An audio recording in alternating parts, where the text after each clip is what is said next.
Ainsi vient le temps des cerveaux électroniques. La technique des calculatrices, des machines qui informent, enseignent, se communiquent, résolvent les problèmes les plus complexes à la vitesse de la lumière. Ces cerveaux, quelles seront leurs limites? Ici, la voie IBM 7772. Et vous ne trouvez pas que ça fait un peu peur? Après tout, pourquoi aurait-on plus peur des ordinateurs que de l'énergie atomique? Ce sont des œuvres de l'homme, utilisées par l'homme, et il dépend de l'homme de les utiliser pour son bien ou pour son mal.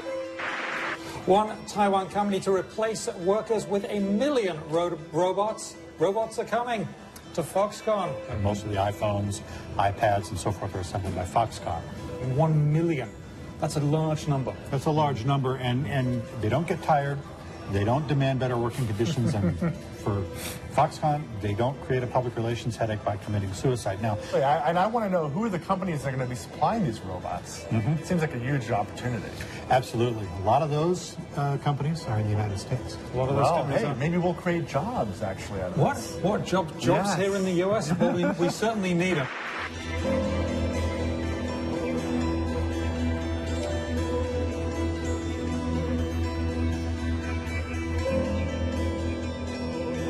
Virtuel et numérique, un nouveau monde s'est mis en marche il y a moins de 15 ans, presque une éternité.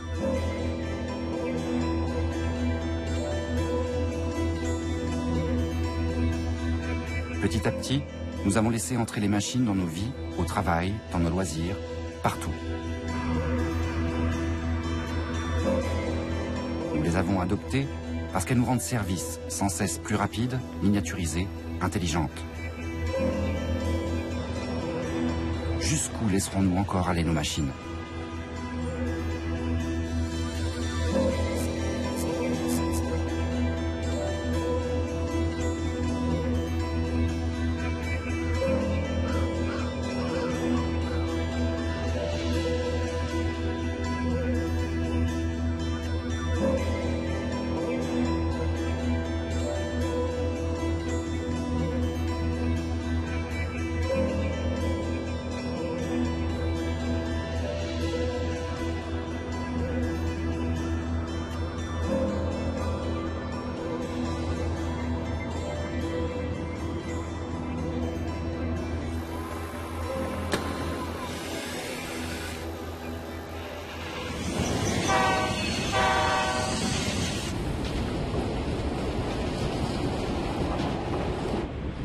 Sans même nous en rendre compte, nous vivons désormais dans un monde peuplé d'écrans auquel nous faisons face la plupart du temps.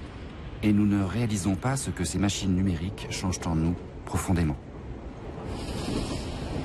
Quels besoins viennent-elles satisfaire au point de devenir chaque jour un peu plus indispensables à nos vies?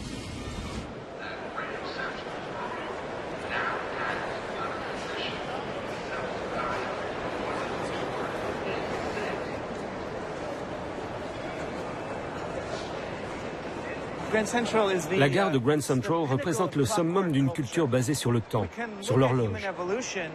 On peut considérer l'histoire humaine comme l'évolution de la relation au temps.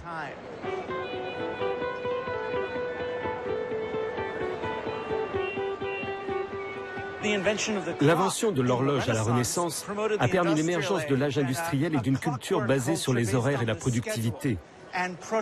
Et ce lieu incarne ça parfaitement. Mais maintenant, nous sommes en train de passer de cette culture du temps à celle de l'ordinateur. Or, la logique informatique est en dehors du temps. On est donc passé de la logique des horaires à celle des programmes. Nous utilisons les outils technologiques sans savoir à quoi ils servent.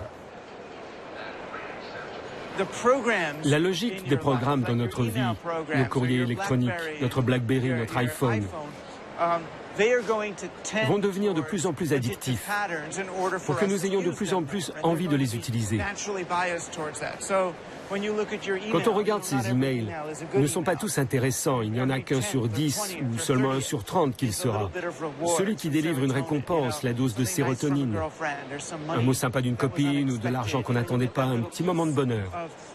Et ces mails arrivent à intervalles parfaits pour qu'on devienne accro. Donc on vérifie tout le temps. On garde l'objet en mode vibreur à portée de main, rapidement accessible. dans un monde où on est en fait tous déconnectés les uns des autres, physiquement et émotionnellement.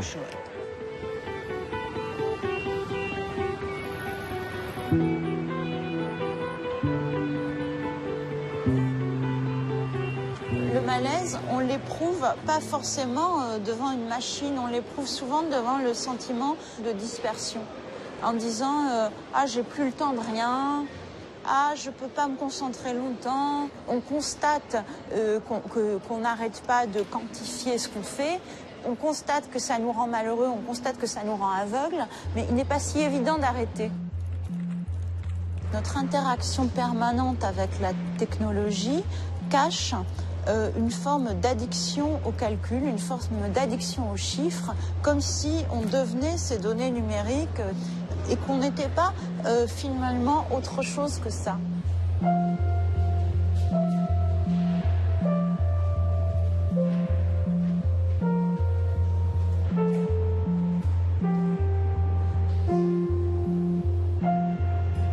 Un sixième continent, virtuel et numérique, existe donc désormais parallèlement à notre monde physique. Et les outils électroniques nous permettent d'y accéder où que nous soyons.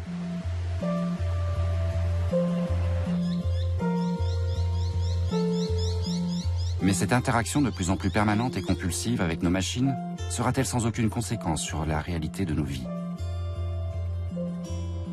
Hello, Stephen. I hope you are well. This interview won't take long. Here we go. You constantly seek money and power. Not really. You accept rules and regulations without complaint and never deliberately break them. To a large extent, yes. In sales, the law of the jungle prevails. You take fellow salespersons as competitors in a competitive world. No. You welcome criticism and accept your weaknesses. Yes. You believe people are more important than profits and policies. To a large extent, yes.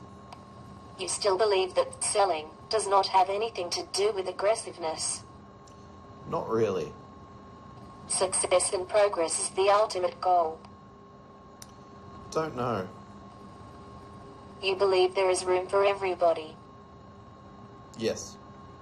Here is the last question. You welcome criticism from your boss and do not hesitate to give your point of view. Yes. Thanks for your time.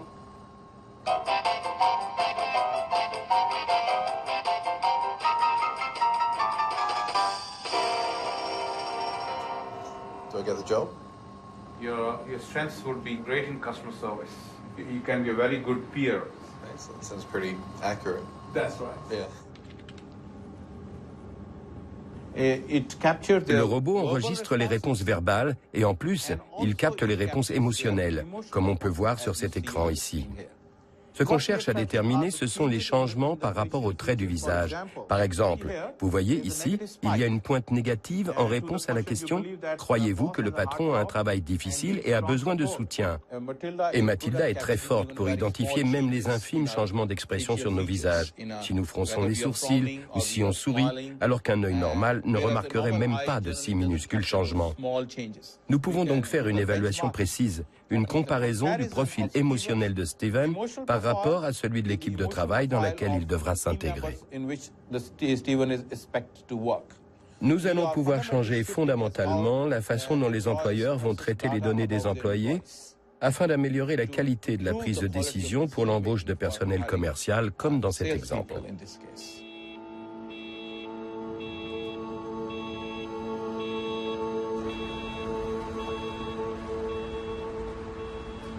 Nous sommes en train de vivre une mutation prodigieuse, comme il s'en produit sans doute tous les 1000 ans ou tous les 2000 ans.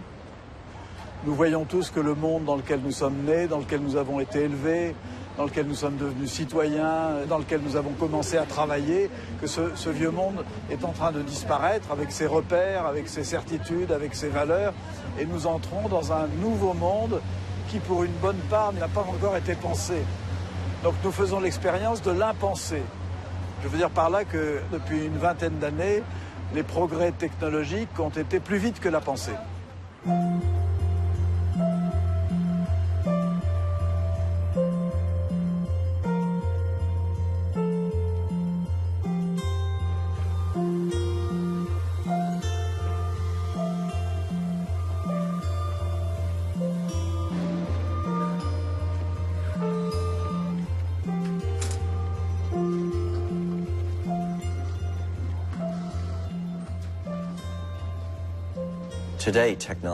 Aujourd'hui, la technologie augmente considérablement les capacités de l'être humain. Ici, nous créons des systèmes robotiques portatifs pour améliorer les êtres humains sur le plan physique. Dans le laboratoire que je dirige au MIT, nous développons la science des systèmes intégrés humains-machines. Nous fabriquons des pieds, des chevilles, des genoux, des hanches. Après de multiples essais, nous parvenons à créer des systèmes qui peuvent imiter parfaitement la plupart des mouvements biologiques naturels.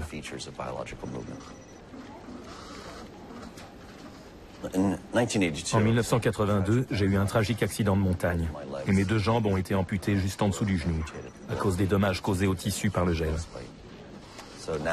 J'étais donc motivé naturellement pour développer des prothèses.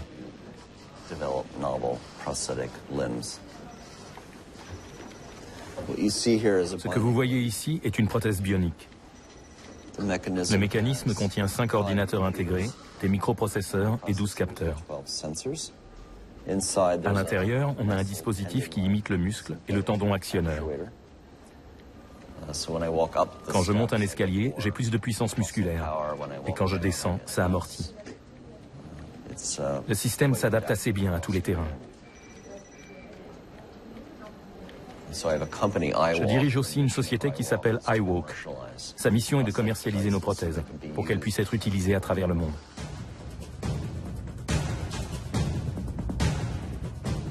I lost my leg in Baghdad, Iraq. I was a staff sergeant.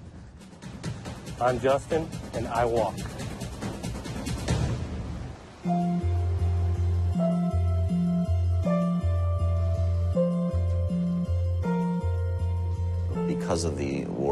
Avec les guerres en Irak et en Afghanistan, à cause du nombre de soldats qui reviennent blessés, il y a maintenant quantité de fonds du gouvernement disponibles pour les recherches sur les prothèses.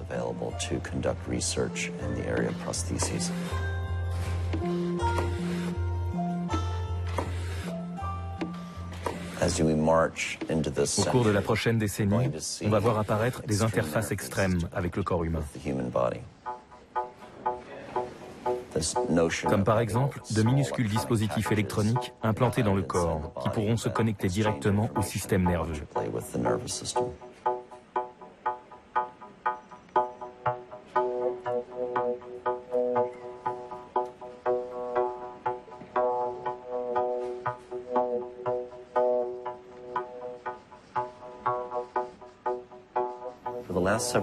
Ces dernières années, de nouvelles disciplines se sont développées et contribuent à l'évolution des prothèses. La robotique, l'ingénierie des tissus, des machines capables d'apprendre. Et nous allons pouvoir les intégrer pour faire naître l'âge de la bionique.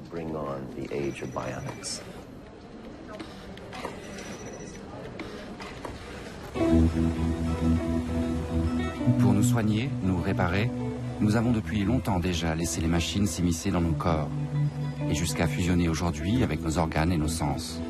Nous serions donc sur le point d'entrer dans une ère bionique, faisant naître un nouveau genre humain, mi-homme, mi-machine, les cyborgs. Mais pour quel changement ?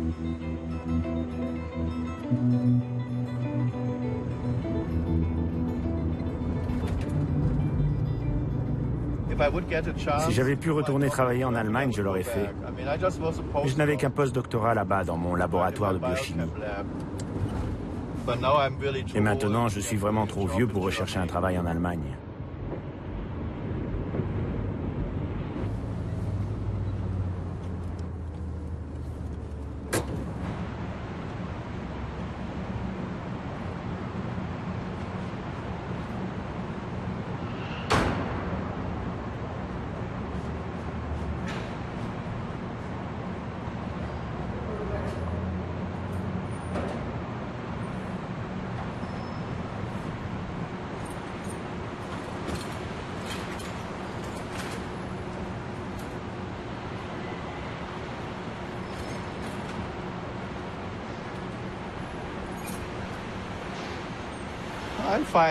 Moi, ça va. Je suis bien dans ma tête. Tout dépend de la perception que l'on a de soi-même. Ce n'est pas pareil pour les amputés et pour les gens comme moi, victimes de la thalidomide.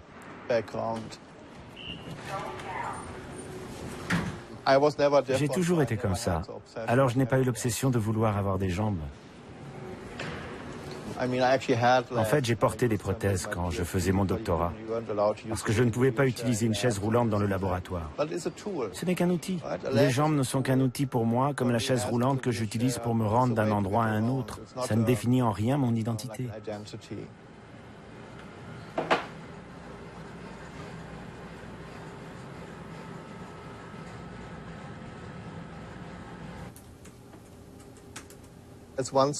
C'est une chose d'avoir des jambes artificielles pour marcher. L'enjeu change complètement s'il s'agit de les perfectionner suffisamment pour retourner sur le champ de bataille. Là, on entre dans autre chose et progressivement, on voit des soldats qui veulent non seulement être réparés pour se réintégrer dans la société, mais qui désirent de plus en plus retrouver les capacités d'exercer leur métier. À partir de ce moment-là, on risque de voir de plus en plus d'améliorations de l'humain fondées sur ce genre d'exigences. En 2009, j'ai contribué à un rapport du Parlement européen sur l'augmentation des capacités humaines, dans lequel on mentionne beaucoup d'applications destinées aux soldats. Les militaires sont bien sûr prioritaires pour recevoir toutes sortes de gadgets afin d'augmenter leurs capacités au combat.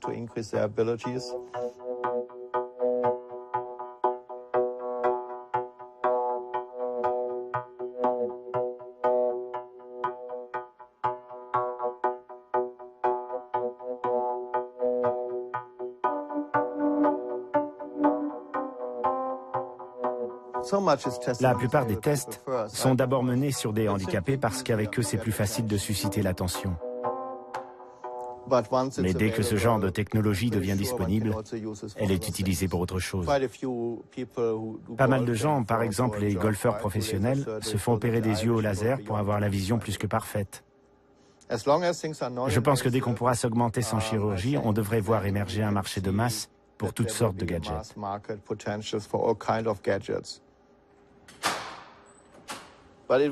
Mais ça ne sera jamais accessible à tout le monde. Si vous êtes pauvre, comme le sont la plupart des handicapés, j'imagine que vous aurez peu de chances d'y avoir accès.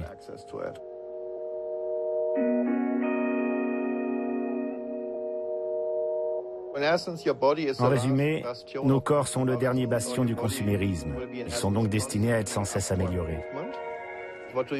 Qu'est-ce qu'on fait si tout d'un coup les handicapés deviennent plus performants que nous? Est-ce qu'on doit à nouveau les surpasser? Nous entrons donc dans une course sans fin avec des gens qui améliorent leur corps dès qu'il y a une nouveauté technologique disponible. Le processus a commencé depuis longtemps, le processus d'amélioration de l'humain, puisque au fond, il y a sans doute autour de nous des gens qui ont par exemple un pacemaker et qui grâce à un pacemaker ont la chance d'être encore en vie et de pouvoir vivre. Ce sont déjà des hommes appareillés technologiquement, donc qui sont déjà d'une certaine façon des cyborgs. Sauf que maintenant, les progrès de la technologie permettent d'aller beaucoup plus loin dans l'appareillage des humains, puisqu'on peut améliorer aussi leur capacité cérébrale, le fonctionnement de leur cerveau, le fonctionnement de leur mémoire, etc. Et là, on entre tout d'un coup dans un appareillage du corps humain vertigineux. On a déjà réussi des prouesses qui font rêver. On a par exemple greffé des microprocesseurs à un patient qui est tétraplégique aux États-Unis. Ça lui permet de commander par la pensée son ordinateur.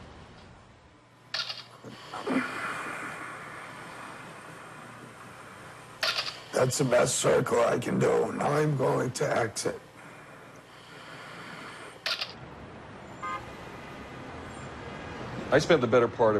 J'ai passé presque un an au DARPA.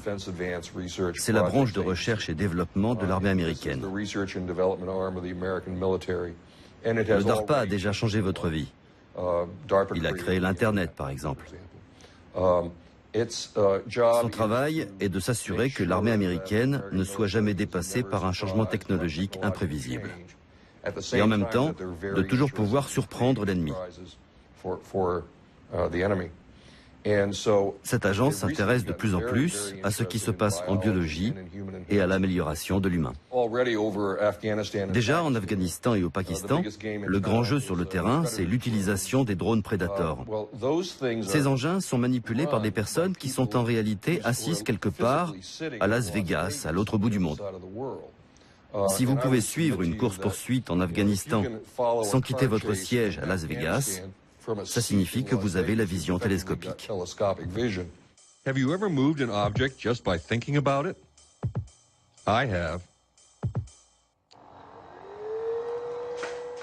By Christmas, many more Americans will know what it feels like to levitate an object without even touching it. Two new toys are making real the dream of the ages, mind over matter.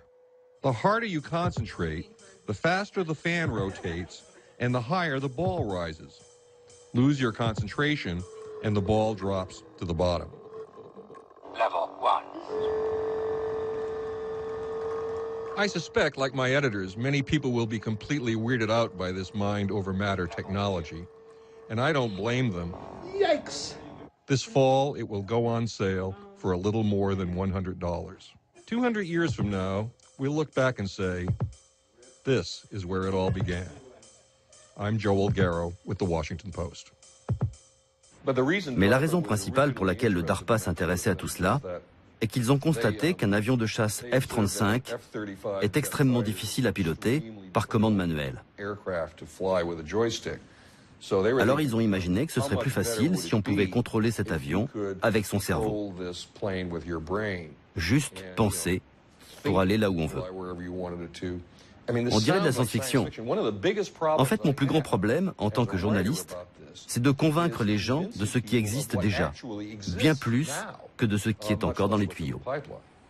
La Terre. Jetons un œil sur notre planète à une nouvelle échelle, le milliardième de mètre, un nanomètre. D'un coup, elle semble avoir énormément grandi. Une révolution tout aussi radicale s'est produite grâce aux nanosciences et aux nanotechnologies. Finalement, nanotechnologie, qu'est-ce que ça veut dire? Ça veut dire on fait petit. Donc, c'est un domaine tellement vaste. Ça veut dire ça. Nanotechnologie, on fait de la technologie au niveau très petit. Ça peut être de la chimie, ça peut être de la physique, ça peut être de la biologie, ça peut être des matériaux, ça peut être du médical, ça peut être un tas de choses. Donc, après tout, c'est un concept tellement vaste qui fait de tort à personne de le pousser, et donc allons-y. La distance de la Lune à la Terre, de l'ordre d'1 milliard de mètres, un voyage d'une journée.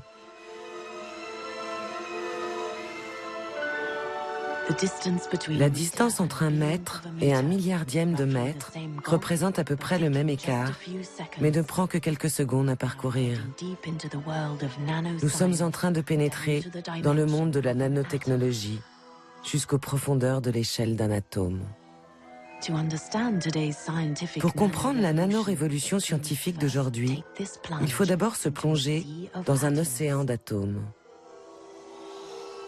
De nouveaux paysages, de nouvelles sensations, ce monde caché nous entoure à chaque instant et de tous côtés. Chaque boule blanche est un nuage d'électrons qui cache un noyau atomique. Vous êtes sur le point de découvrir comment les scientifiques ont franchi cette frontière au pays de l'atome, en ouvrant un champ nouveau et infini de recherche avec de nouvelles applications pratiques. Soon researchers will bring us devices that can translate foreign languages as fast as you can talk. Materials 10 times stronger than steel at a fraction of the weight. And this is unbelievable to me. Molecular computers the size of a teardrop with the power of today's fastest supercomputers. To accelerate the march of discovery across all these disciplines in science and technology, I ask you to support my recommendation of an unprecedented $3 billion in the 21st Century Research Fund, the largest increase in civilian research in a generation. We owe it to our future.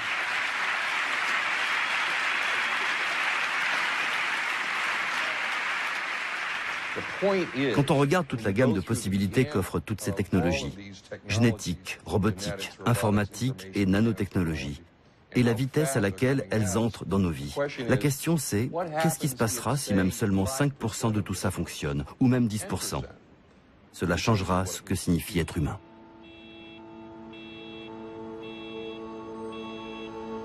We're here today to announce the first synthetic cell. A cell made by starting with the digital code in the computer, building the chromosome from 4 bottles of chemicals, assembling that chromosome in yeast, transplanting it into a recipient bacterial cell, and transforming that cell into a new bacterial species. This is the first self-replicating species that we've had on the planet whose parent is a computer. Perhaps it's a giant philosophical change in how we view life. We actually believe this is going to be a very powerful set of tools.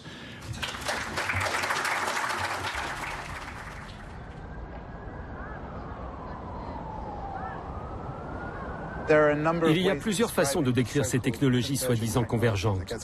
On les appelle par exemple nano, bio, info, cogno, ou génétique, robotique, intelligence artificielle, nanotechnologie. Je préfère le sigle BANG, bits, atomes, neurones, gènes. Ça donne une meilleure idée de l'intention qu'il y a derrière toutes ces nouvelles technologies, qui est d'essayer de manipuler un élément de base. Par exemple, en biotechnologie, c'est le gène, avec l'idée qu'on peut décomposer tout ce qui est vivant en éléments simples et numériques. Pour la technologie de l'information, c'est le bit, l'élément binaire avec des 0 et des 1. Pour la technologie du cerveau, c'est le neurone. En nanotechnologie, c'est l'atome, l'élément de base. Et à partir du moment où on peut manipuler chacune de ces unités élémentaires, on peut commencer à les recomposer ou les intervertir. On peut construire de l'ADN et des gènes à partir d'atomes. On peut construire de l'information à partir d'atomes. On peut utiliser les technologies de l'information pour améliorer notre biotechnologie. Tous ces éléments de base deviennent des outils essentiels pour reconstruire la matière, reprogrammer la nature, comme si tout n'était qu'un ordinateur. C'est ce que sous-tend cette idée de convergence. Une fois qu'on arrive à l'échelle de la plus petite particule, au niveau du plus petit pixel de l'existence, on peut réarranger tous ces pixels en nouvelles matières, en nouveaux organismes vivants, avec au bout du compte de nouveaux individus, de nouveaux systèmes sociaux, de nouvelles économies. Les promoteurs de cette nouvelle convergence sont convaincus qu'en utilisant la biologie synthétique ou les nanotechnologies, on va pouvoir manipuler la planète entière, qu'on va trouver une solution au réchauffement climatique en transformant l'atmosphère. Et au bout du compte, on pourra maîtriser du plus petit élément au plus grand. Entre les deux, nous les humains, nous sommes piégés, pris en sandwich.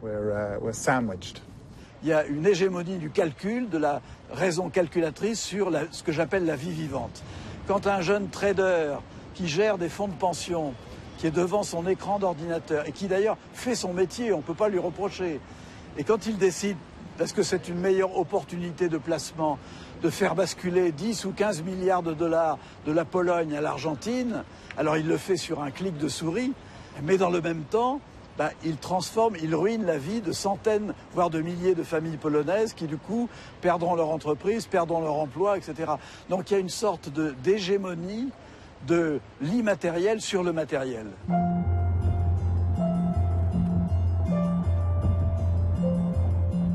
On passe donc d'une économie à une autre, comme à Pittsburgh, ancien fleuron de la sidérurgie américaine. Sinistrée à la fin des années 80, la ville a su se relever en investissant massivement dans le créneau high-tech d'une nouvelle neuroéconomie, en devenant un des principaux centres de recherche américains sur le cerveau et la robotique. Please excuse me.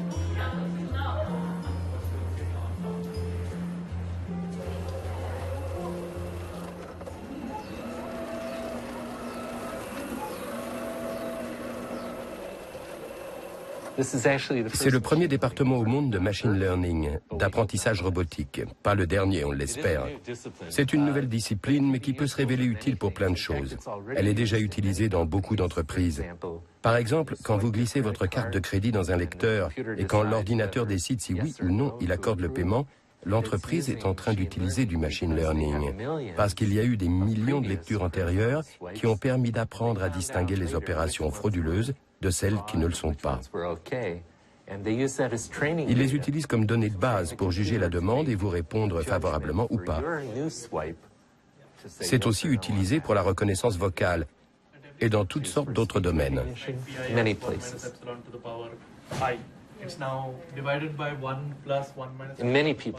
De nombreuses personnes s'intéressent beaucoup à ce qu'on appelle interface cerveau-machine. Et on obtient toutes sortes de financements pour ces projets, parce que des entreprises comme Google et d'autres moteurs de recherche sont très motivés. Ils veulent éviter de se retrouver relégués au second plan. Ils veulent plutôt créer l'avenir. Il y a donc énormément de ressources disponibles pour faire avancer ce genre de recherche. Please excuse me. Is a joystick, and all the ones behind are these autonomous. They control the velocity.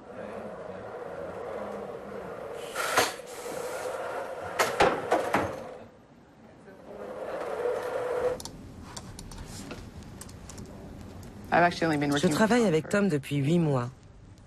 Je fais un doctorat en apprentissage robotique sur l'utilisation du machine learning dans l'analyse de la compréhension du langage.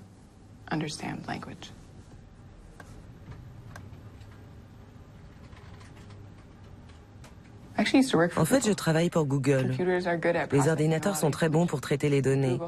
Google a beaucoup de données et ils ont besoin de gens qui sont spécialement formés pour extraire des modèles à partir d'une énorme quantité d'informations.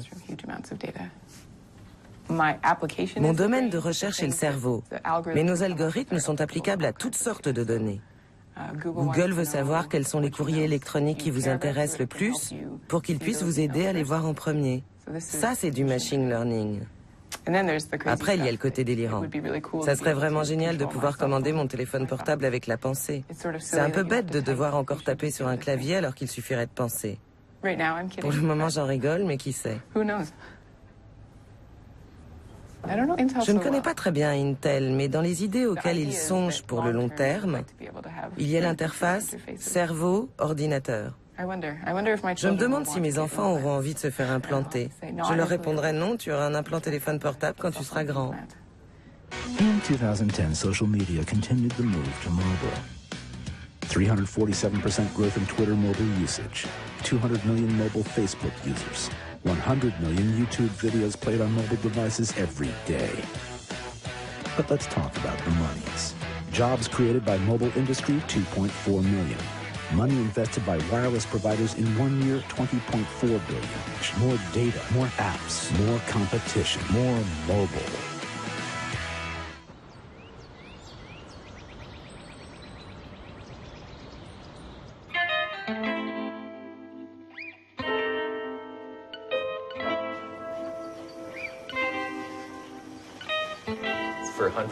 Depuis des centaines d'années, des philosophes, des psychologues, toutes sortes de gens ont été intéressés par la question de la représentation des idées dans le cerveau. Nous sommes en 2008 et nous en sommes au point où l'on peut enfin s'attaquer à cette question et l'étudier d'une façon qui aurait été impossible il y a 15 ans. How you doing, Justin? Are you ready to get started? For the task you'll be doing today, you will see a word and a picture on the screen. Think about the object. Here we go. Le scanner sonde son cerveau une fois par seconde. Maintenant qu'on a collecté les images du cerveau de Justin au moment où il pensait ces mots, on va demander à l'algorithme de l'ordinateur de traiter les données d'imagerie cérébrale enregistrées pour deviner à quel mot il pensait. Il sait que ça doit être un des 8 mots, mais il ne sait pas lequel. My first guess is chisel. My first guess is hammer. All right, it's doing pretty well so far. My first guess is bee. All right. So 7 out of 8. Yeah, it's really, truly a first. Pretty cool. Nous sommes en train de découvrir le système de codage du cerveau. Et ce concept digne de la science-fiction va continuer à progresser. Nous allons avoir de plus en plus de connaissances permettant de comprendre comment fonctionne notre esprit.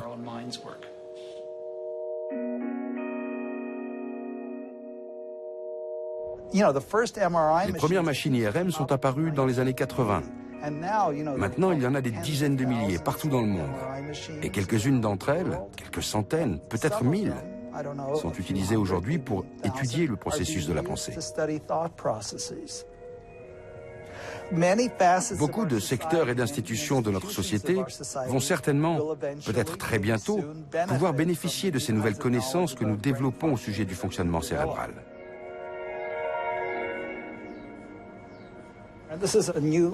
Là, c'est une nouvelle étude en cours. Maintenant, on s'attaque aux émotions. Ce qu'on essaie de faire, c'est de comprendre les dimensions des représentations émotionnelles. Y a-t-il des entreprises intéressées? Oui. Imaginez, on pourra enseigner avec cet appareil pour voir si l'instruction est acquise ou pas. On pourra aussi l'utiliser pour de la recherche marketing ou pour des sites de rencontres. C'est l'avenir. On pourra utiliser cette connaissance des gens et de leurs capacités pour rendre la vie meilleure dans le monde, au pire.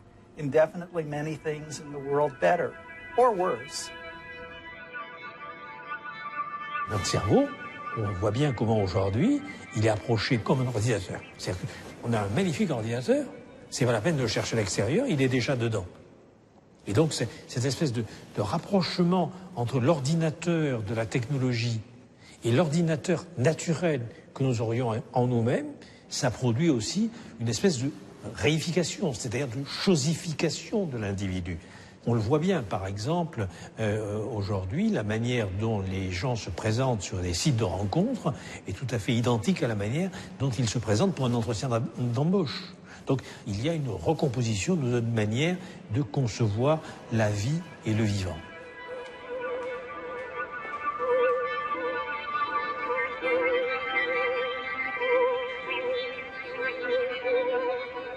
On construit la fiction d'un individu cerveau, c'est-à-dire d'un individu qui est son cerveau, et qui, dans la mesure où il est son cerveau, doit faire attention au fonctionnement de ce cerveau.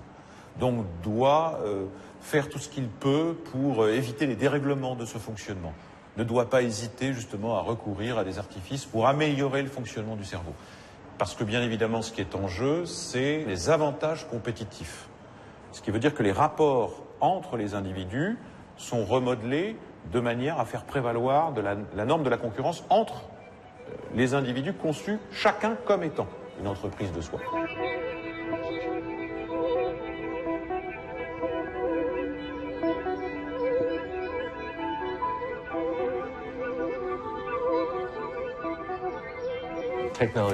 La technologie change tout, bien sûr.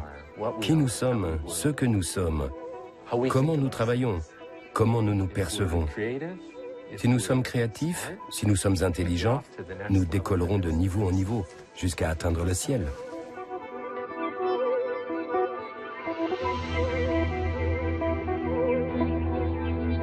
Il y a une pensée classique qui est celle de la perfectibilité, qui date du XVIIIe, qui est l'idée selon laquelle l'homme justement peut s'améliorer ou se perfectionner, notamment par l'éducation.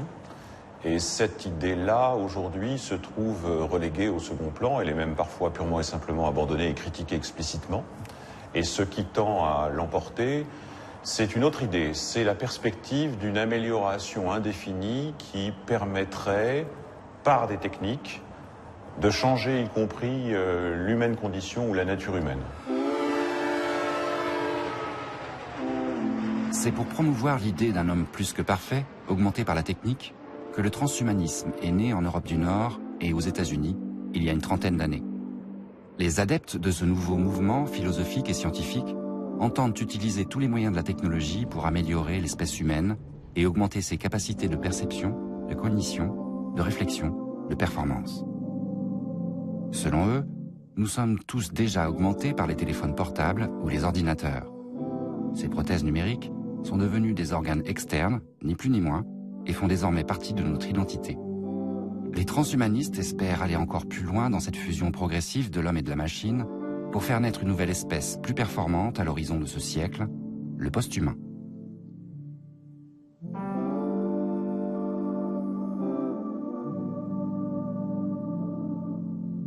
On est capable d'améliorer la vue d'aveugle au point où il voit mieux que vous et moi, par exemple. C'est quand même des choses assez extraordinaires, techniquement. On pourrait dire c'est un progrès. Mais le but, c'est ensuite de coller ces technologies chez tous les individus pour les rendre plus performants alors qu'ils sont normaux. Donc ça veut dire d'en faire du surhumain. On peut considérer que l'objectif, c'est d'améliorer la compétitivité des économies et de l'économie mondiale en améliorant la performance des individus.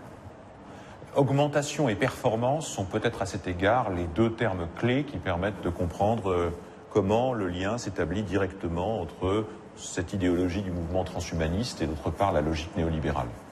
Finalement, ce qui est en jeu, c'est l'adaptabilité des individus à toutes les circonstances. Donc s'il faut s'améliorer indéfiniment, c'est précisément pour s'adapter toujours plus. Ceux qui le feront auront bien évidemment un avantage concurrentiel ou compétitif par rapport à ceux qui ne le font pas, et par conséquent, ils seront favorisés. Et ce sont eux qui seront finalement les gagnants. Performance, adaptabilité, productivité. La compétition s'accélère entre salariés pour tenter de suivre le rythme imposé par l'économie néolibérale. La technologie s'impose de plus en plus comme le moyen de faire la différence entre nous dans une course sans fin vers l'augmentation de nos capacités. We're human. That's what we do. We try and use our technology to improve our lives in one way or another. And to imagine that we're not going to use these technologies when they become available is as much a denial of who we are as to imagine that we'll use these technologies and not fret and worry about it a great deal. The lines are going to blur, and they already are, between therapy and enhancement, between treatment and prevention, and between need and desire. That's really the central one, I believe. And people can try and ban these things. They undoubtedly will. They have. But ultimately, all this is going to do is just shift development elsewhere. It's going to drive these things from view.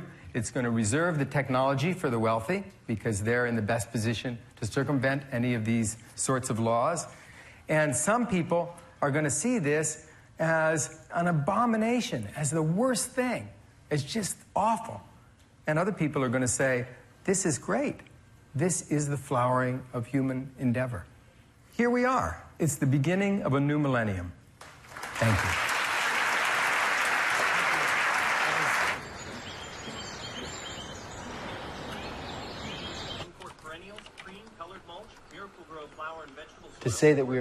Dire que nous allons évoluer au-delà de l'humain est quelque chose d'assez évident. Je pense que nous entrons dans une période de transition. Je dirais que c'est une naissance. Quelque chose est en train de naître, difficile à dire ce que c'est exactement. On tâtonne pour lui trouver un nom. Et puis une naissance, c'est un moment un peu chaotique. Il s'agit de nos vies, de notre avenir, de celui de nos enfants. Nos vœux seront-ils exaucés ou non? Allons-nous continuer à survivre ou pas? C'est pour cela qu'on débat avec autant de passion. Qu'on améliore la locomotion de quelqu'un, qu'on lui change le cœur. Il n'y a aucun problème, je suis favorable à la science. Je suis un enfant des Lumières, je suis très attaché à la science. La science est émancipatrice, c'est le scientisme qui est asservissant. Le rendre meilleur, ça n'a rien à voir. Voilà. C'est là où il y a un problème majeur. La rupture, elle est là.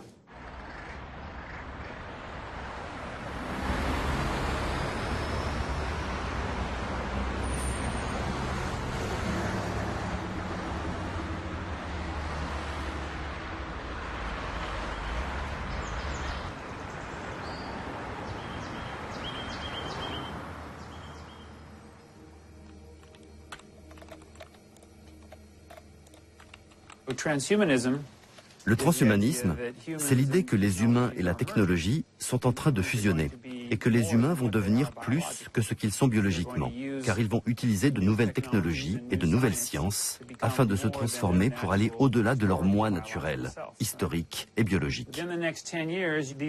Dans la décennie à venir, ces téléphones portables qu'on utilise vont disparaître à l'intérieur de nos vêtements.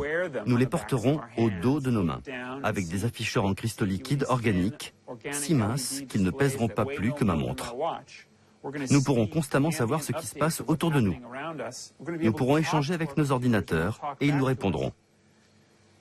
Vous pourriez me dire, moi je ne me poserai jamais un implant, une puce, à l'intérieur de mon corps, parce que je ne me sentirai plus moi-même, parce que je veux rester naturel.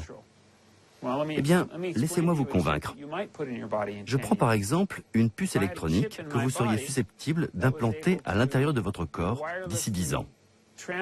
Une puce qui pourrait transmettre, surveiller à distance ma biochimie pour savoir instantanément si je suis en train de consommer trop d'aliments industriels ou si j'ai un excès de sucre. Elle saurait exactement combien de sucre j'ai dans le sang. Cette puce pourrait dialoguer avec mon portable, avec mon ordinateur, avec mon environnement et m'aider à me nourrir plus sainement. Quand j'aurai un niveau de cortisol trop élevé, mon frigo me préparera un jus de fruits sur mesure qui me rééquilibrera et m'aidera à réduire mon niveau de cortisol. Ma puce parlera à mon frigo, qui parlera à mon portable, qui me forcera à sortir pour faire de l'exercice pendant 20 ou 30 minutes afin de réduire mon cortisol de moitié. Et si j'arrive à prouver qu'en implantant une telle puce chez une souris ou un rat, ils vivent 50% de temps en plus, je pense qu'un grand nombre de gens se laisseront convaincre de l'essayer.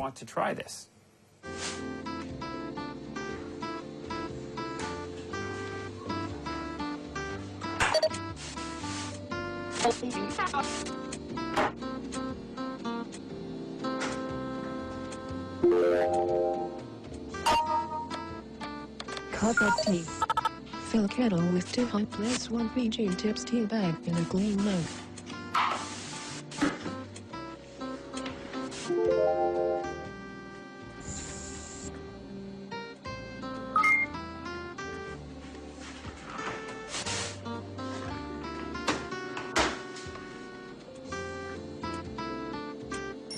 Carefully pour boiling water into the mug.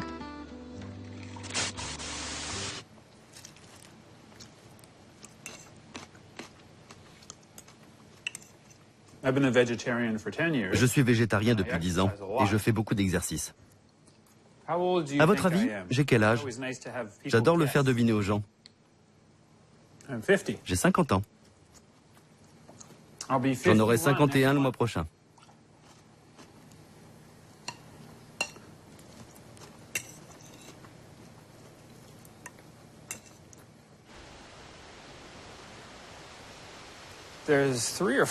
Il y a 3 ou 4 grands scénarios possibles. Le premier, c'est l'échec, ou la catastrophe qui va arriver.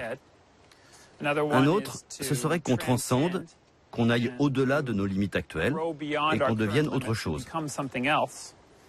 Et puis le troisième, c'est l'idée qu'on patauge. 3 pas en avant, 2 pas en arrière, 3 pas en avant, 2 pas en arrière. La plupart du temps, ça ne ressemble pas au progrès.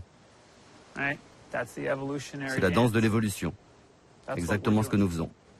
Mais nos machines, elles, sont en train de se transcender. Nos machines sont en train de se réveiller. Elles ne sont pas encore suffisamment intelligentes pour sentir des émotions. Nous, leurs concepteurs, ne savons pas encore construire des machines qui peuvent ressentir. Mais nous allons y arriver. Parce qu'on commence à comprendre les mécanismes qui créent les émotions dans le cerveau humain. Quand on les introduira à l'intérieur des machines, non seulement elles pourront penser, mais elles pourront aussi ressentir. Et quand elles se réveilleront, on ne les considérera pas comme différentes de nous. On les verra comme des extensions intimes de nous-mêmes.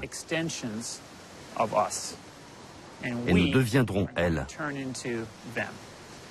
Cela me paraît être le scénario le plus probable d'un monde au-delà de l'humanité. Ce sera toujours de la vie. Tous les éléments de l'humanité seront encore présents, mais ce sera post-biologique.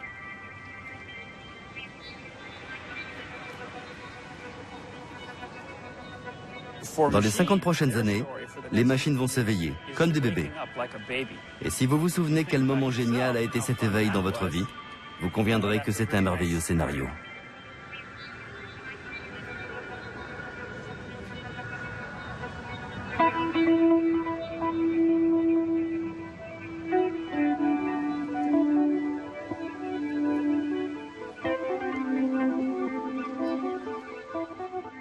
Ça n'est pas des doux dingues qui rêvent de ça. C'est par exemple le fameux rapport commandé par le président Clinton sur la convergence des nanotechnologies, des biotechnologies, de l'informatique et des sciences cognitives. Et donc c'est des rêves, par exemple, de mettre des cerveaux en réseau, de fabriquer un homme bionique pour qu'il soit un guerrier plus performant. Ce rapport, il a des perles. Hein. Vous trouvez des phrases comme l'humain est le maillon faible de la guerre de demain parce qu'il a besoin de manger et parce qu'il a une mauvaise résistance aux températures extrêmes. C'est le soldat, c'est le petit jeune qu'on envoie en Irak, c'est lui, hein, donc c'est une vraie personne. Il est traité finalement comme de la matière humaine. NBIC. Ces 4 lettres symbolisent la convergence des 4 disciplines phares des technosciences visant à augmenter les capacités humaines. Our first speaker is Dr. William Bainbridge. Le rapport publié aux États-Unis en 2003 par la National Science Foundation, l'équivalent américain de notre CNRS, a été rédigé par 2 co-auteurs, dont l'un n'a jamais cherché à cacher ses affinités avec la mouvance transhumaniste. William Bainbridge. Current Western society is not viable in the long run as it currently exists. We face an abyss, the same one that Nietzsche looked into over a century ago. On the other side, I believe and I hope, will be a viable kind of transhuman life. But in between is great peril. I argue that transhumanism is really not a choice, but a necessity. I see NBIC technologies as very close to the World Transhumanist Association. What role are we going to play in the world? To what extent can we work within existing social and cultural structures versus creating our own? It's not just a single individual. You are the heroes of the future. You and the millions more like you who will join this wider movement over the coming decades.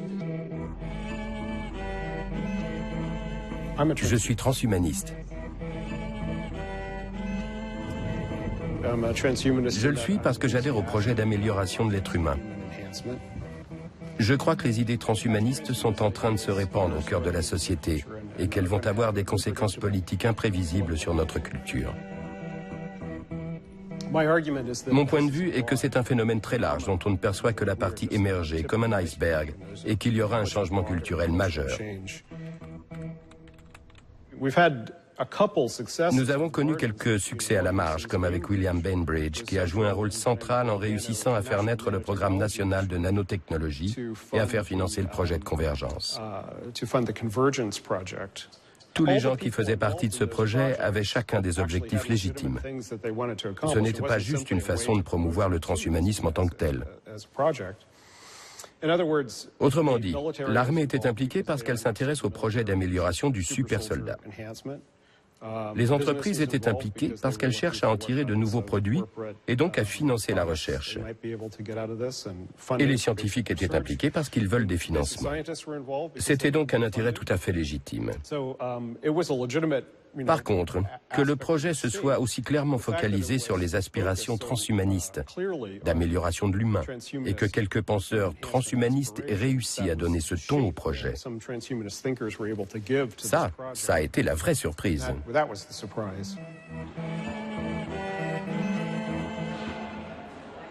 Alors le problème, c'est que c'est un mouvement, en effet, qui est à la jonction de la politique, de la science et de la philosophie, et qui, en plus, prétend agir comme un lobby. Donc je crois qu'il ne faut pas se tromper. La pire des choses, ce serait de considérer que ce sont quelques savants un peu illuminés ou quelques philosophes qui prennent leur désir pour des réalités. C'est beaucoup plus que cela. Et je crois qu'ils se donnent en plus les moyens réellement d'agir sur les politiques, sur le fonctionnement de certaines institutions, sur l'orientation de la recherche, parce que c'est une question qui est très importante. Et je crois que par conséquent, ça n'est absolument pas à sous-estimer, tout au contraire. Ray Kurzweil is here. He has been called the rightful heir to Thomas Edison. His new book is entitled The Singularity is Near, when humans transcend biology. I read your book, some of the most frightening and yet hopeful stuff I've ever read.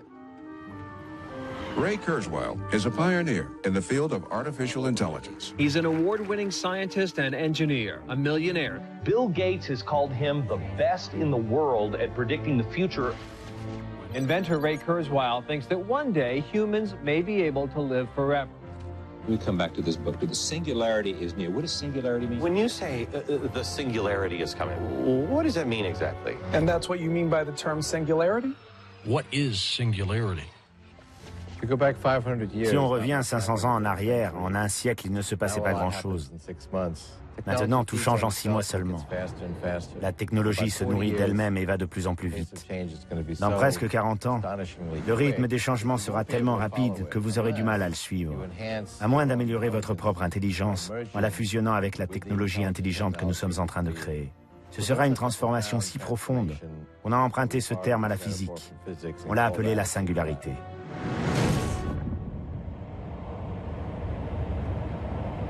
Turn right, then turn left. C'est en Californie, au sud de San Francisco et en plein cœur de la Silicon Valley, que Ray Kurzweil a décidé de fonder l'Université de la Singularité il y a 4 ans.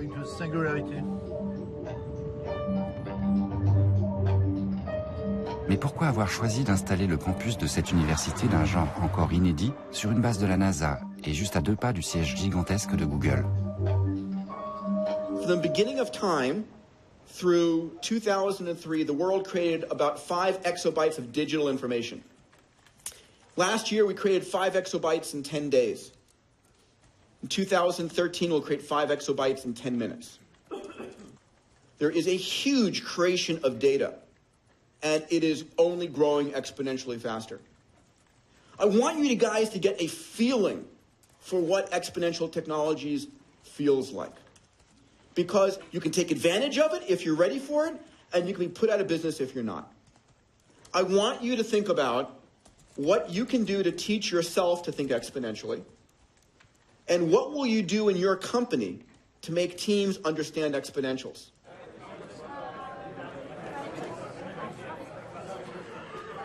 Mon but avec l'Université de la Singularité est de trouver les élèves les plus intelligents au monde, les meilleurs cadres dirigeants, d'accroître leurs possibilités par la technologie, en se concentrant sur la façon de l'utiliser pour résoudre les grands problèmes du monde. Les grands défis à relever que sont l'eau, l'énergie, l'éducation, la santé, la démocratie, etc. On a donc sélectionné un ensemble de domaines. L'intelligence artificielle, la robotique, les matériaux nano, la biotech et la bioinformatique, les systèmes de réseau informatique, la médecine, tous ces domaines qui sont en train de progresser et transforment le monde dans lequel on vit. Nous les formons dans ces domaines, puis nous les aidons à comprendre comment ces technologies peuvent changer leur entreprise pour atteindre des objectifs beaucoup plus ambitieux que jamais auparavant.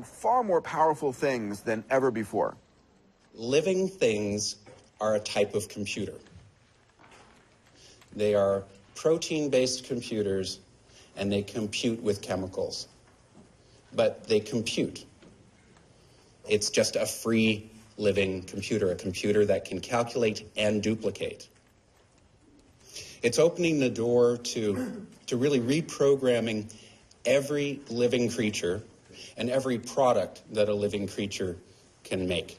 And you basically get biodiesel and Jet A and et cetera just by engineering a microbe. It's really cool.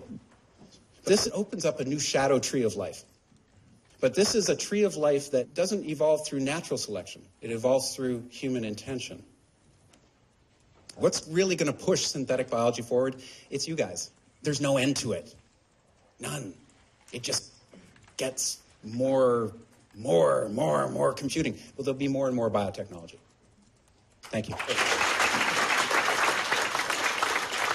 Au hasard, j'ai vu un article dans le New York Times qui parlait de ce programme.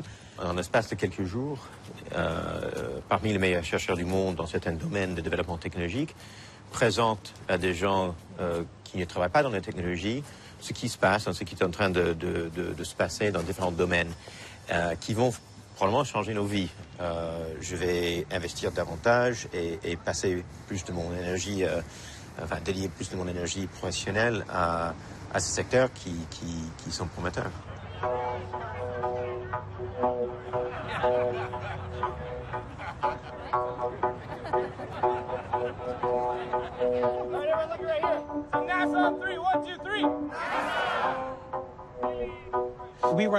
Nous avons 2 programmes à l'université.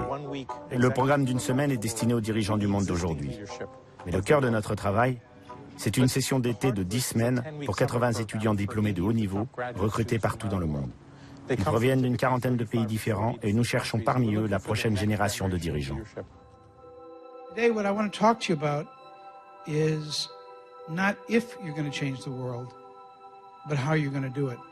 You are inheriting a world filled with a kind of peril that my generation never faced. The good news is you're going to have tools that we never had. You will have the tools and you will learn the skills this summer to take on the hardest challenges in the world. The tools of creativity, of innovation, of disruptive change are in everybody's hands, and they're not expensive. I mean, look at the founding partners. Autodesk was designed and built using PCs. Google was a couple of college kids on their $1,000 laptops. If you ask people, are they working on something that could really change the world? How many people can answer yes? If I was a student, this is where I would want to be. One student has published 8 papers in neural computation and neural prosthesis. One student is a founding member and program director of 2 NGOs. The youngest one started coding at the age of 4. It's time to dedicate your lives to solving one of the world's biggest challenges. And if you're not doing that, it's time to reorient yourself towards that goal.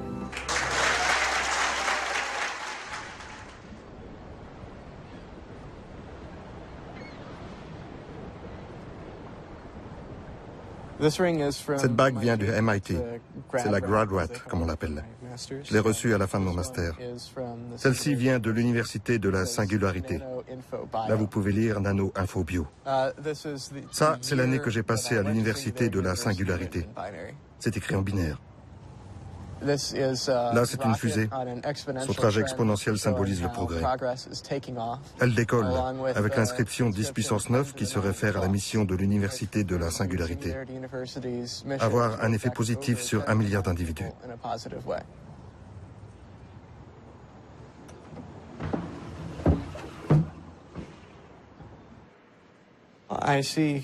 Pour moi, l'humanité est en train d'évoluer vers une civilisation homme-machine. Nous aurons bientôt fusionné avec notre technologie pour améliorer les conditions humaines.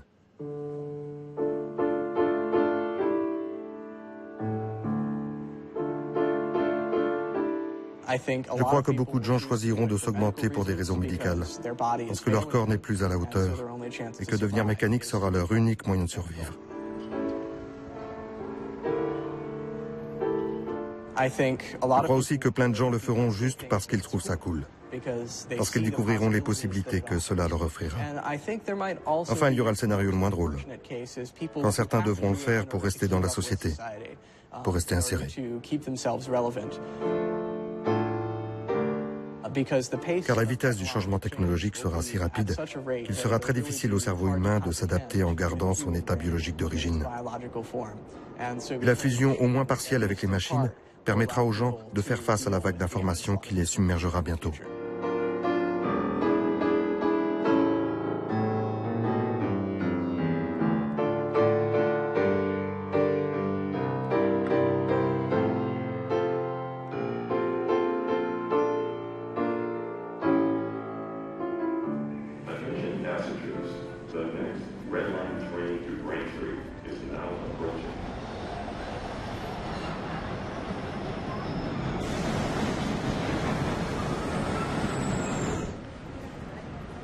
L'humain serait donc insuffisant avec son corps faillible aux capacités limitées.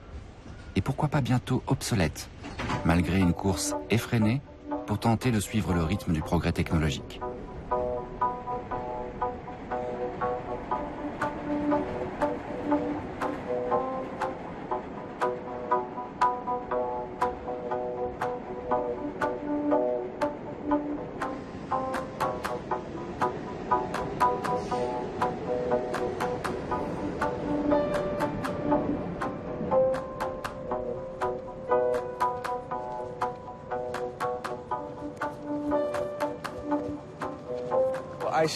J'ai commencé au MIT en 2006, j'avais 14 ans. C'était la première fois que quelqu'un d'aussi jeune étudiait ici. J'ai fait l'université de la singularité l'année dernière.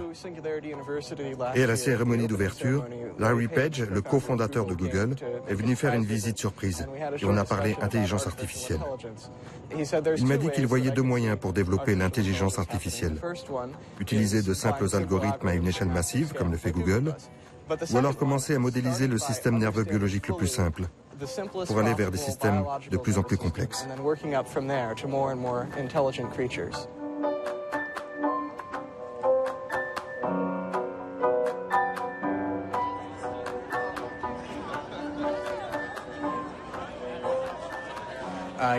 Je m'en suis inspiré avec un projet de simulation du cerveau d'un ver de terre.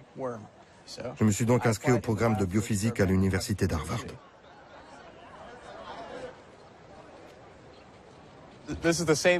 C'est ici sur ce campus que Mark Zuckerberg a créé Facebook.com il y a 7 ans, le succès le plus récent de la Silicon Valley. Facebook emmagasine une quantité de données personnelles que nous mettons en ligne. Des photos, des anecdotes, mais il ne donne pas réellement le moi de chacun. À partir d'un profil Facebook, il n'est pas encore possible de modéliser la façon dont on pense ou dont on agit, ni d'anticiper un comportement. Il faudrait pour ça intégrer beaucoup plus de données que ce que les personnes génèrent d'elles-mêmes. Si on pouvait découpler l'individu de son corps biologique et faillible, on ne serait plus obligé de considérer la mort comme aujourd'hui. On pourrait sauvegarder nos consciences sur des disques durs ou sur un support numérique et du coup atteindre une longévité infinie.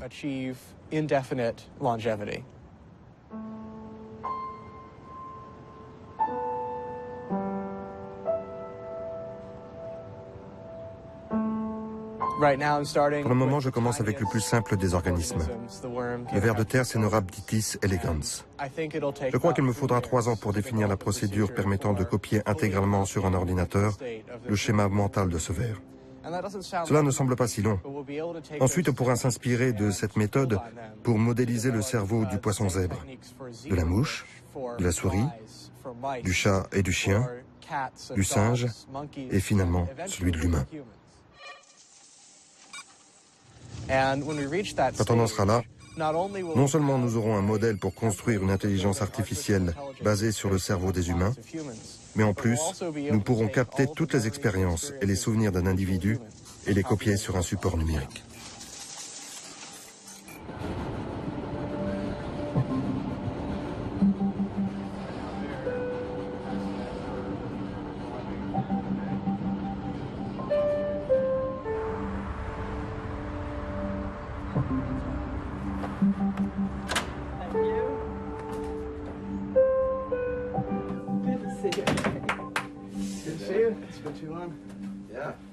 So the connectome is known? Yes.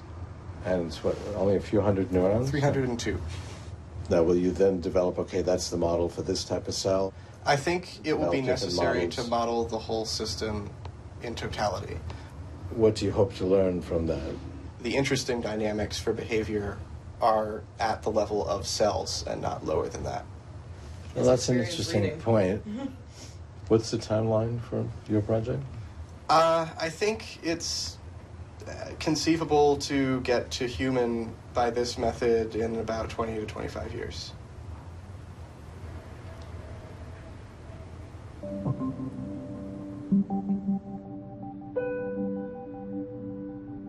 Death is a tragedy. La mort est une tragédie.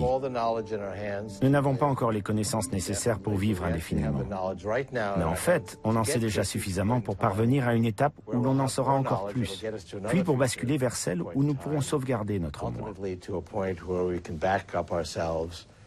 Ce ne sera jamais une garantie d'immortalité, mais on parviendra à un point de basculement où, grâce au progrès scientifique, nous arriverons à gagner toujours un peu plus sur le temps.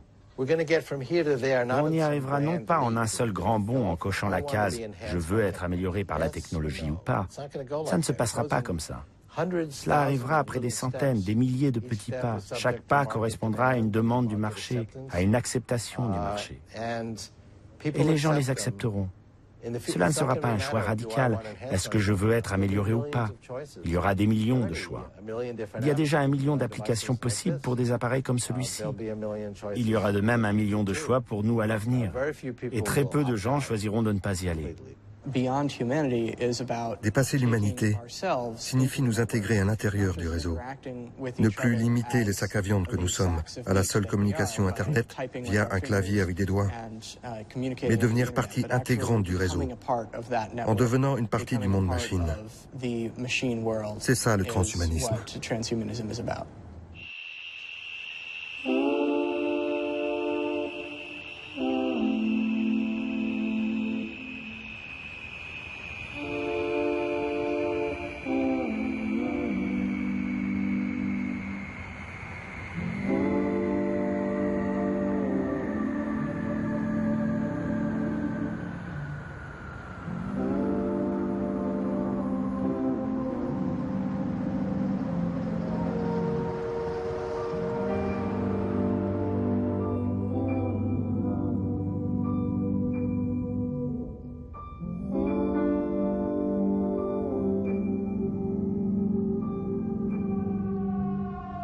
Un monde machine verrait donc bientôt le jour avec à la clé une promesse d'immortalité. Mais pour qui et pourquoi faire? Le corps, qu'est-ce que c'est que ce truc-là? Quand on est sur Internet, le corps c'est encombrant. Le corps, ça vieillit, ça prend des rides, etc. Donc il y a ce rêve de l'immatériel de, au fond, nous débarrasser du corps. De même que les économistes des marchés financiers se débarrassent de l'économie réelle au profit de la spéculation irréelle, virtuelle des marchés financiers. De même, les technoprophètes nous conseillent de nous débarrasser du corps, d'oublier le corps. Je pense que lorsqu'on se concentre sur l'immortalité ou sur l'utilisation de dispositifs techniques afin de remplacer ce que nous possédons déjà, on perd l'essence même de ce qui nous définit comme humains. Notre fragilité, nos imperfections. Je serais un peu nerveux si je vivais dans un monde où l'on cherche la perfection. Un monde où on serait intolérant avec ceux qui ne sont pas au niveau, ceux qui sont imparfaits ou qui ne sont pas conformes à des normes industrielles imposées. Si on jette un œil aux critères de l'industrie et de l'ingénierie, on voit quoi? Des contrôles qualité, la prédictibilité des profits, de hauts niveaux d'efficacité et d'utilité. Désirons-nous vraiment vivre dans un monde dans lequel les êtres humains ne seraient plus mesurés que selon ces critères? Alors nous deviendrions des machines. Dans 20 ans à peu près, je dirais en 2029, une machine, une intelligence artificielle pourra égaler le cerveau humain, puis le dépasser. Nos cerveaux deviendront en grande partie non biologiques. Nous deviendrons donc en partie des machines. On pourra alors stopper le vieillissement et vivre indéfiniment. Nous serons comme des dieux. Les gens ne veulent pas l'entendre, mais nous serons omniscients, capables de tout savoir, de connecter nos cerveaux directement à Google. Nous serons omnipotents. Nous pourrons maîtriser un objet à l'autre bout de la planète. Nous serons omniprésents, capables de connaître les pensées de quelqu'un au Japon ou à Hawaï, n'importe où et à n'importe quel moment. Se débrancher ne se fera qu'au prix d'une grande solitude.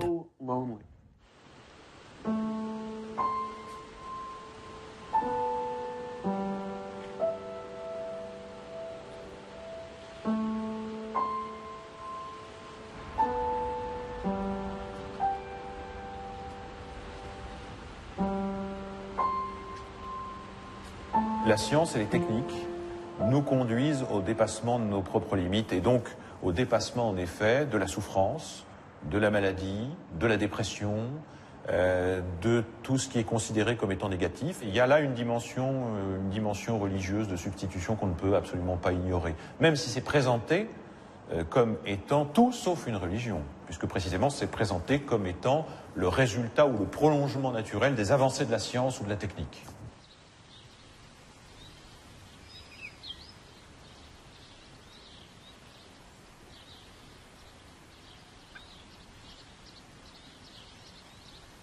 L'accès à des technologies de plus en plus sophistiquées, de plus en plus coûteuses, ne travaille pas nécessairement à une amélioration du bien commun, elle peut être un projet pour une élite. Alors ça veut dire inscrire une fracture violente dans l'humanité qui pose un problème politique, mais je pense, un des problèmes politiques majeurs pour l'humanité aujourd'hui. Ces gens-là sont prêts à laisser sur le bord du chemin, en attendant leur disparition finale, une bonne partie de l'humanité. Il n'y a pas besoin d'exterminer. Il y a des gens qui s'effaceront parce qu'ils seront moindres. Ils seront moindres et donc condamnés à disparaître. Donc quelque part, il y a une espèce de césure acceptée, de fracture acceptée.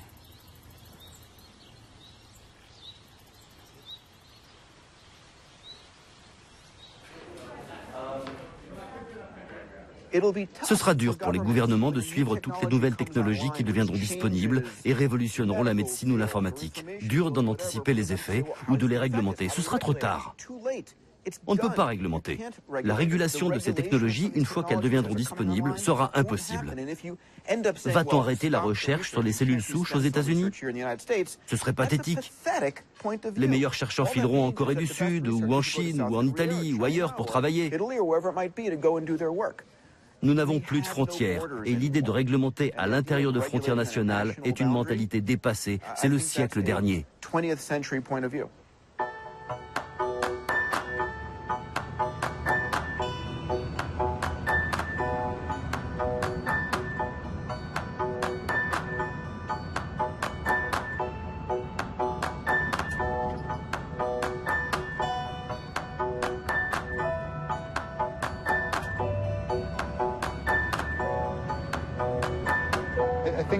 Je crois que la force actuelle du mouvement transhumaniste est liée au fait que beaucoup d'argent circule en provenance de la bulle Internet, du .com.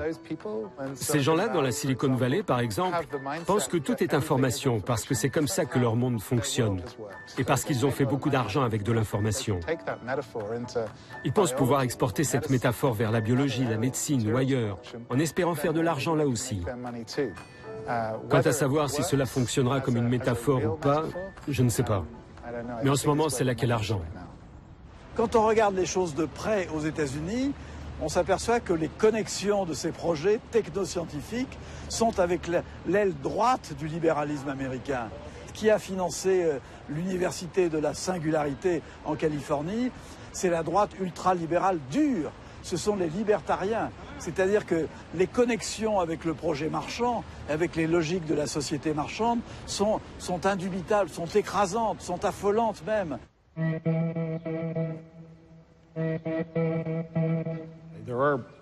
Il y a des transhumanistes partout dans le monde. Mais si on fait un gros plan sur la Silicon Valley et la Californie, là, les transhumanistes sont presque tous des anarcho-capitalistes, des libertariens au sens politique du terme.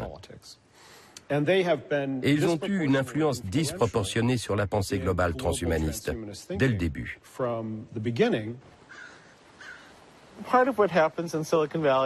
Une partie de ce qui se passe dans la Silicon Valley vient du fait que certaines personnes ont peut-être un peu trop confiance en elles, ont une tendance à avoir envie de recréer la vie pour tout le monde. J'ai fait partie de ces gens-là. La Silicon Valley a changé. C'était un endroit où l'on créait de la technologie pour les gens, et c'est devenu une sorte de nouveau centre du pouvoir. Et ça me dérange.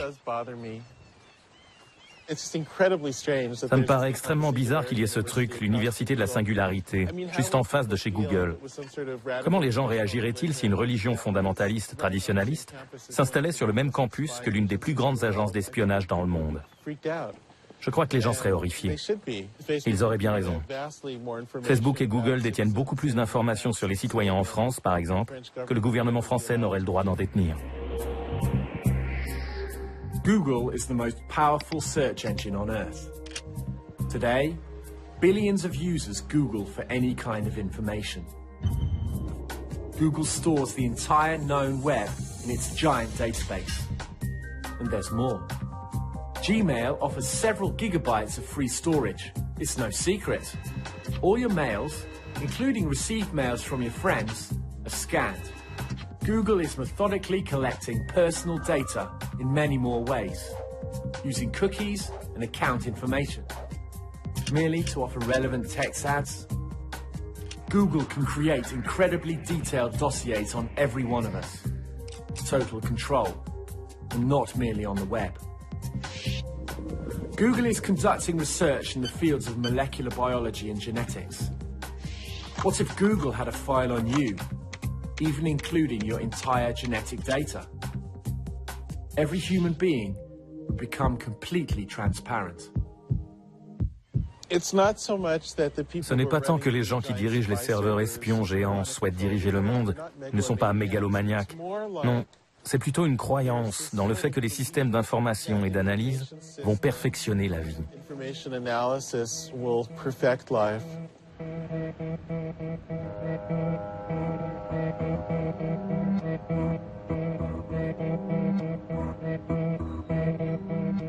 Si on met le transhumanisme de côté, améliorer les êtres humains signifie surtout la création d'un nouveau marché. C'est une façon de faire tourner l'économie. Les gouvernements valorisent de plus en plus la production et l'innovation technologique, plus que tout le reste. Et bien des pays s'enferment dans cette logique de fuite en avant.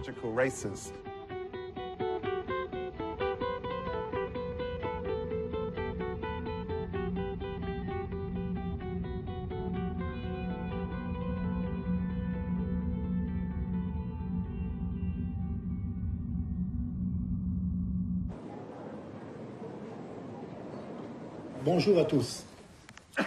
Alors, il est facile de présenter Jean Terme. Il suffit d'interroger Google. Alors, des dizaines et des dizaines de pages lui sont consacrées. On voyage avec lui de New York à Pékin, de Bruxelles à Berlin. On passe du CEA aux centres de recherche les plus sophistiqués, les plus prestigieux. Bref, Jean Terme est partout, sur tous les fronts. Merci Jean. Bonjour à tous.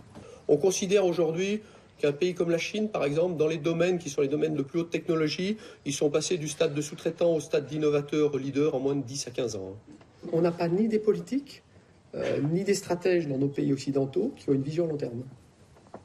Alors que les Chinois, ils ont bien regardé, ils ont dit voilà, on va on va être leader. Quand on va être leader, on va interdire aux gens de produire ces produits comme ça, on produira tout en Chine. Et s'ils veulent produire, ils viendront mettre leurs usines en Chine et on récupérera la techno. Ils sont simplement meilleurs que nous. Alors, qu'est-ce qu'il faut arriver à faire pour être dans la compétition? La première chose, il faut continuer à faire toujours plus petit. C'est-à-dire 1 milliard de transistors, ça ne suffit pas. Il faut passer à 10 milliards, on passe à 100 milliards sur une puce. Des puces, vous en mettez partout. Donc, si les télécoms vont mal pendant 2 ans, c'est pas grave, vous en mettez dans l'automobile. Si l'automobile va mal, c'est pas grave, vous en mettez dans la défense. La défense va mal, vous en mettez dans la santé. En ce qui concerne la vision, là, ça ne veut plus avancer. Là, il y a un problème.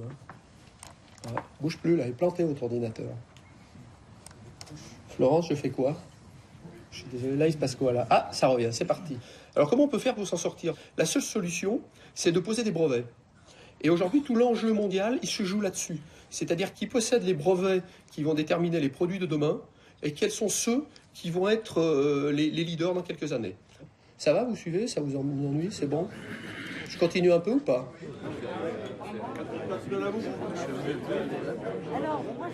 C'est quand même extraordinaire de penser que cette explication qu'on va être en retard par rapport aux États-Unis, au Japon ou à d'autres suffit pour donner de l'intelligence au projet.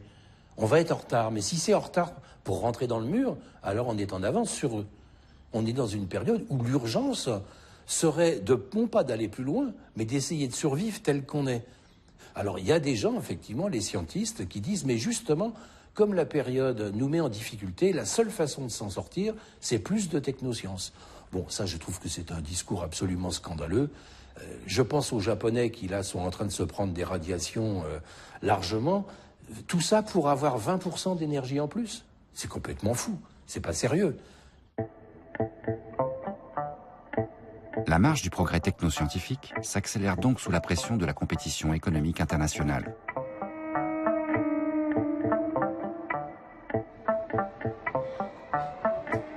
Loin des prophéties transhumanistes, cette fuite en avant, bien réelle, a déjà des conséquences dans nos vies, de la naissance à la mort. Comme ici, en Corée du Sud, où, loin des laboratoires, des expérimentations en cours préfigurent ce que sera peut-être un jour notre monde.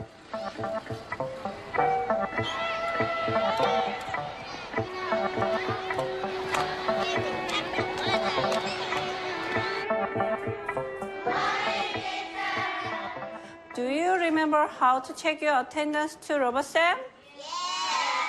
Hello, Dr. RoboSam. 안녕, 최윤정. Okay, 지민. Hello, Dr. RoboSam. 안녕, 한주민. Hello, Teacher RoboSam. 안녕, 김중원. Listen carefully. Listen and repeat. Eraser. Eraser. Eraser. Okay, listen and repeat. May I help you? May I help you? Everyone? May I help you? Okay. You did a good job. Can you understand it? Yeah. Okay.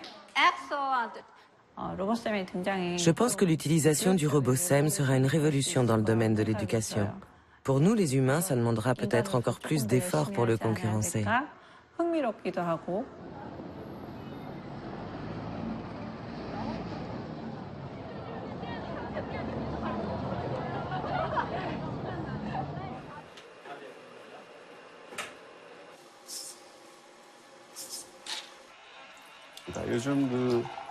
De nos jours, tout le monde a un ordinateur.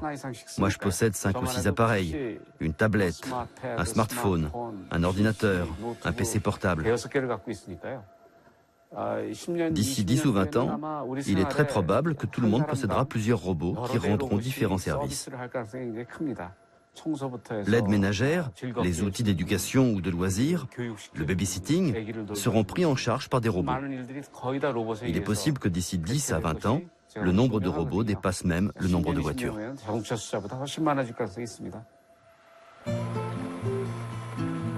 Les robots s'humanisent et quittent désormais l'univers des usines dans lequel ils étaient jusqu'ici cantonnés. Progressivement, ils entrent dans nos vies. Moins coûteuses que les hommes, les machines, infatigables et dociles, vont pouvoir contribuer à la hausse de productivité dans les services, se substituant aux humains qui, eux, se robotisent de plus en plus au travail. Quel monde naîtra bientôt au paroxysme d'une compétition économique sans merci et donc de plus en plus dénuée d'humanité.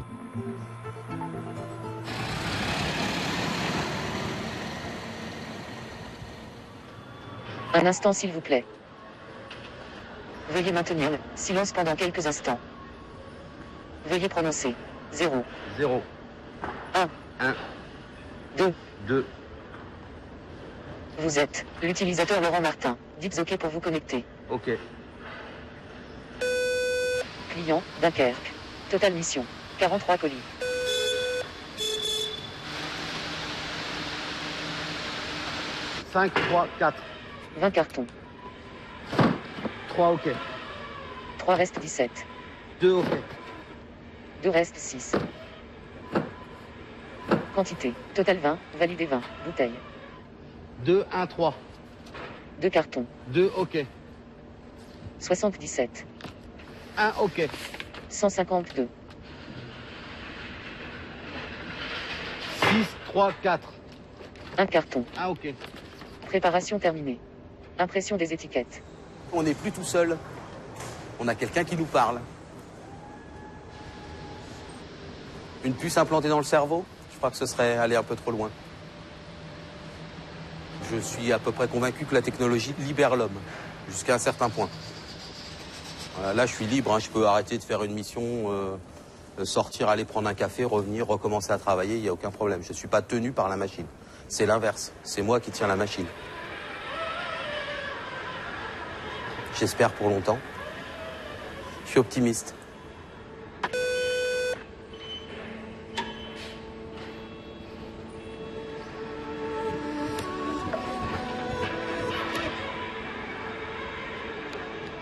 Aujourd'hui, sous des pressions diverses et variées, il y a ce risque d'une société fonctionnelle, c'est-à-dire où l'individu est assigné à des places et des fonctions, se transforme en segment technique, n'est-ce pas, et devient une pièce détachée de l'espèce.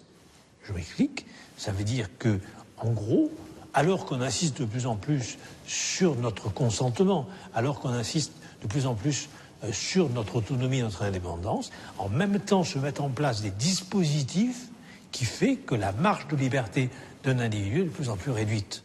Je pense que la science a un rôle à jouer dans la manière de gouverner notre société.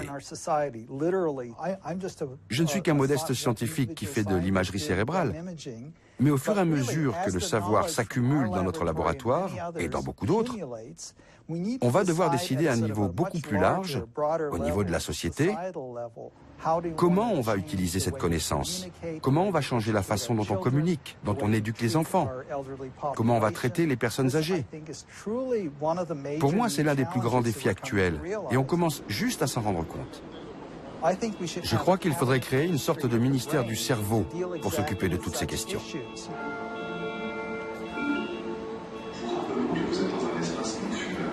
Jamais autant qu'aujourd'hui, nous n'avons été plongés dans un monde où la réalité est totalement dévitalisée, elle est géométrisée, elle est planifiée, elle est virtualisée, elle est numérisée. C'est-à-dire qu'il n'y a pas que les sciences qui vont être technicisées, il y a aussi la manière de vivre, la manière d'exister. Idéologiquement, le danger, c'est de nous prédisposer politiquement à penser que nous sommes des animaux comme les autres, pour aller vite. Donc ça nous permettra d'être traités comme des bêtes.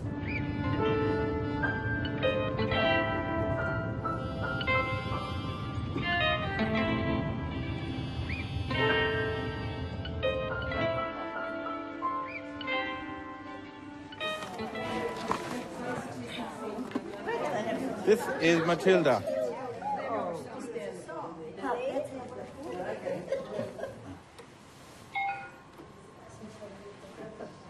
G'day, I'm happy to be here, playing games with you. Number 33, or the threes. Repeating, number 33. Next. Number 85, 85. Repeating, number 85. Next. Number 73, 73. Number 21, 21. Repeating, number 21. We use bingo as Nous utilisons le bingo comme premier point de contact avec les résidents âgés parce que c'est une activité de groupe. Quelques-uns apprennent à jouer avec l'interface de commande. Bingo.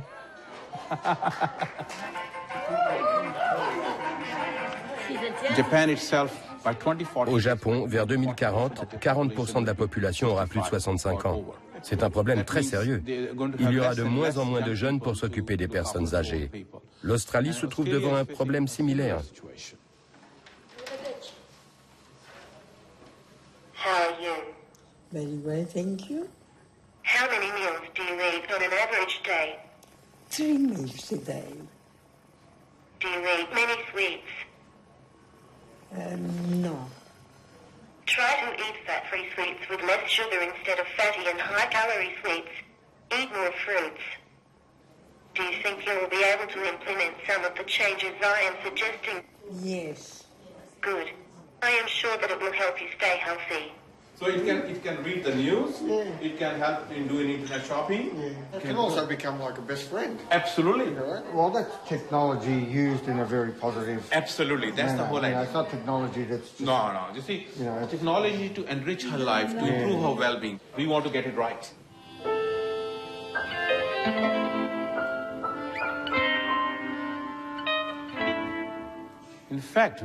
En fait, nous sommes en train de créer un réseau de robots, un réseau de Matilda, qui seront installés dans les maisons de retraite, chez les médecins de famille, dans les centres communautaires, à domicile chez les proches, afin de combler le manque de présence humaine, le manque d'éléments humains dans la vie de ces personnes âgées.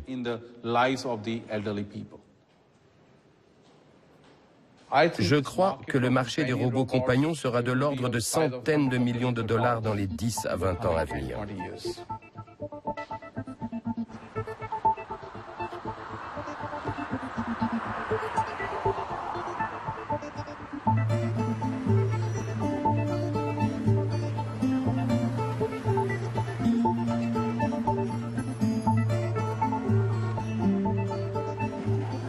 Voulons-nous vraiment d'un tel monde?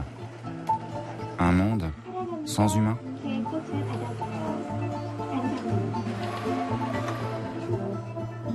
L'essentiel de la vie humaine, c'est précisément ce qui ne peut pas être calculé. C'est-à-dire l'amour, la spiritualité, la poésie, la sagesse, la musique, la tendresse, l'altruisme, la générosité, la solidarité humaine. Toutes ces choses qui ne peuvent pas être comptées sont petit à petit évacuées du paysage. Alors un monde sans humains, dans lequel il y aurait des cyborgs, ou des individus qui seraient des hybrides ou des chimères, qui seraient à la fois des machines et des restes, des ersatz d'humains, je pense que ce ne serait pas un monde. Il faut rendre cette contradiction-là visible et il faut la rendre insupportable. C'est le seul moyen, me semble-t-il, de nourrir justement l'esprit de la résistance et l'attitude de la résistance. Il faut que nous renoncions, n'est-ce pas, à laisser aux experts le soin de guider nos vies, que ce soit des experts en économie, que ce soit des experts en politique, que ce soit des experts en nanotechnologie, etc. Il faut que nous puissions nous réapproprier cette démocratie que nous avons eu tendance à abandonner à leur profit sous la pression des politiques sécuritaires et sous la pression des industries diverses et variées de l'humain.